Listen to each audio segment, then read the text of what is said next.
Et salut l'équipe, je vous fais cette petite vidéo pour vous présenter un algorithme, ça vient de m'être demandé sur Twitter, donc je vous fais une vidéo rapide. Pour trouver tous les algorithmes, vous allez sur cette page, et pour aller sur cette page, vous cliquez simplement sur DataFoot en haut à gauche. Donc on arrive sur les algorithmes, bon là il y a tous les bets joués par vos algorithmes, mais vous pouvez ajouter ceux des autres, ceux qui sont publics, donc vous cliquez là-dessus, et on va voir les deux BTTS qui m'ont demandé d'être présentés. Alors à la base, je devais présenter celui-là, mais je viens de voir qu'il y en a un qui marchote un peu, donc je vais vous montrer les critères, je vais vous les partager. Si vous voulez plus de vidéos comme ça et donner de la force au projet, n'hésitez pas à lâcher un petit like et un repost, moi ça me donne de la visibilité, c'est super. Alors, c'est un BTTS ici, mais vous pouvez filtrer. Vous pouvez voir tous les types d'algorithmes qu'il y a pour voir s'il y a des stratégies gagnantes ou non. Mais de base, lorsque vous arrivez sur la page, c'est tous les algorithmes qui est sélectionné. Donc il faut que vous sélectionnez bien les deux équipes marques. Et après vous validez. Si je retourne donc sur le premier, les BTTS, voilà les critères qui ont été joués. Donc on peut voir qu'il y a 154 bêtes terminées. L'algorithme est en phase croissante.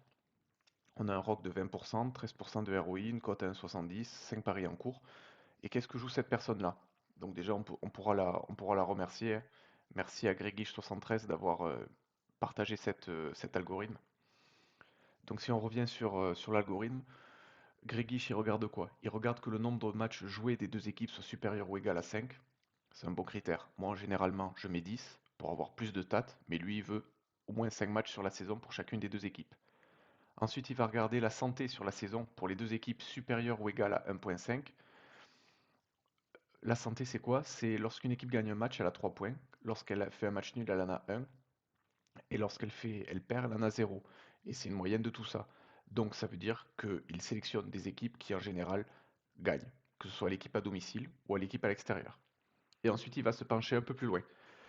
Il va chercher pour les deux équipes qu'elles encaissent au moins un but sur la saison dans 60% de leurs matchs.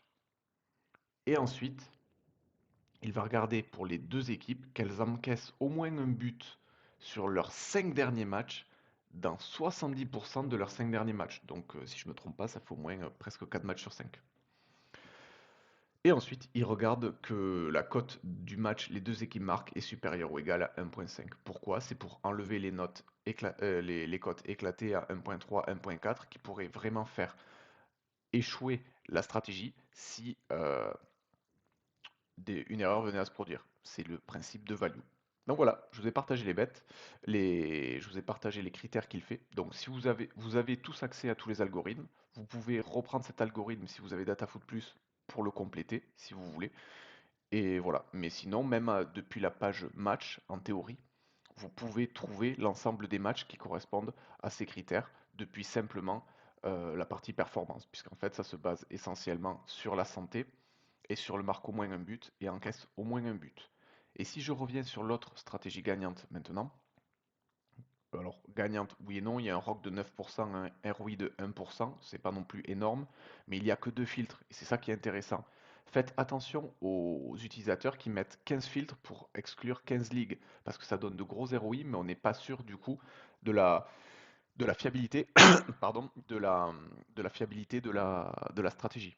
Donc lui, il regarde quoi? Il regarde simplement que le taux de BTTS sur la saison, les BTTS c'est les deux équipes marques, soit supérieur ou égal à 58%, et il vérifie que la cote du match pour les deux équipes marques soit supérieure ou égale à 1,7. Et je suppose que si je fais un calcul avec la calculette en live, et j'avais pas prévu de le faire, 1,7 multiplié par 58, ça donne 98,6. D'ailleurs, c'est même pas value, c'est même étonnant qu'on ait un ROC à 9%. Moi, j'aurais été chercher le 60 ici.